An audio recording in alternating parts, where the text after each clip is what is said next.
નરેન્દ્ર મોદી આજથી ગુજરાતની મુલાકાતે, જેમાં પીએમ કાલે મહાત્મા મંદિરની પણ મુલાકાત કરવાના છે। પીએમના સુરક્ષાના કાફલાનું રિહર્સલ પણ કરવામાં આવ્યું છે। મહાત્મા મંદિરે નવા 5 સ્ટેશન ખુલ્લા મુકાશે। મેટ્રોના ફેઝ 2ની કામગીરી મહાત્મા મંદિરથી પૂર્ણ થઈ ચૂકી છે। ત્યારે વડાપ્રધાનનો જે રૂટ છે તેને લઈ અને અત્યારે રિહર્સલ પણ કરવામાં આવી છે, સમીક્ષા પણ કરવામાં આવી છે। જ્યારે વડાપ્રધાન એ ગુજરાતની મુલાકાતે છે, જેને લઈ અને તમામ તૈયારીઓ અત્યારે કરી દેવામાં આવી છે।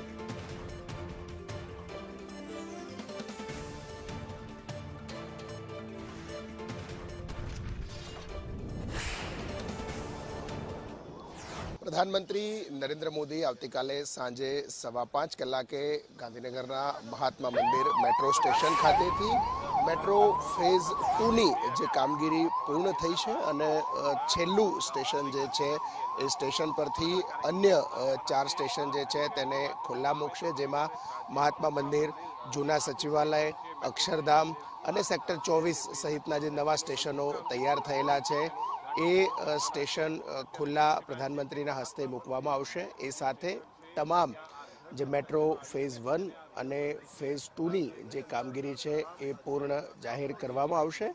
આ રિહર્સલ આજે ગાંધીનગરના મહાત્મા મંદિર ખાતે કરવામાં આવી રહ્યું છે। અમદાવાદ એરપોર્ટથી સીધા પ્રધાનમંત્રી નરેન્દ્ર મોદી આ મહાત્મા મંદિર પહોંચશે। મહાત્મા મંદિરથી ફેઝ 2નું જે કામ છે એ પૂર્ણ જાહેર કરી અને અહીંયાથી જ તેઓ ફ્લેગ ઓફ કરશે ફ્લાઇટને, જે ટ્રેન છે એને, અને ફ્લેગ ઓફ કર્યા પછી પ્રધાનમંત્રી નરેન્દ્ર મોદી સીધા રાજભવન ખાતે રવાના થશે અને રાજભવન રાત્રિ રોકાણ માટે આરક્ષિત રાખવામાં આવ્યું છે। એ પ્રકારનું નિર્ધારિત સમય જે છે શેડ્યુલ એ કરવામાં આવ્યું છે।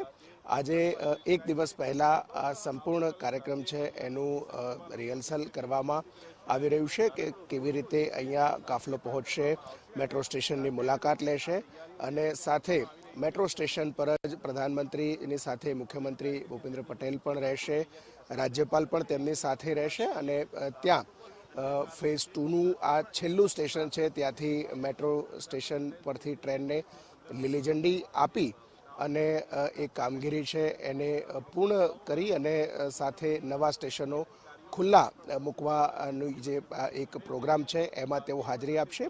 મહત્વનું છે કે ફેઝ 1નું કામ અમદાવાદ શહેરનું ઓલરેડી પૂરું થઈ ચૂક્યું છે। ફેઝ 2નું કામ છે એ પણ પૂરું થઈ ચૂક્યું છે, એટલે કે ગાંધીનગર અને અમદાવાદને જોડતી આ મેટ્રોની કનેક્ટિવિટી હતી એ પૂર્ણ થઈ છે ફેઝ 1 અને ફેઝ 2ની, અને આ છેલ્લું સ્ટેશન છે ત્યાંથી બાકીના સ્ટેશનો પ્રધાનમંત્રીના હસ્તે લોકાર્પણ કરી અને આ કામગીરી પૂર્ણ જાહેર કરવામાં આવશે। ત્યાર પછી નવી કોઈ કનેક્ટિવિટી હશે તો એ આગામી દિવસોમાં ડીપીઆર તૈયાર કરી અને શરૂ કરવામાં આવશે। હાલ ફેઝ 1 અને ફેઝ 2ની સંપૂર્ણ કામગીરી પૂરી થઈ છે। આજે પ્રધાનમંત્રીના આગમન પૂર્વે જ આ સમગ્ર કાર્યક્રમનું રિહર્સલ કાફલા સાથે કરવામાં આવ્યું છે। કેમેરામેન જયવીરસિંહ સાથે હેની રાવલ, સંદેશ ન્યૂઝ।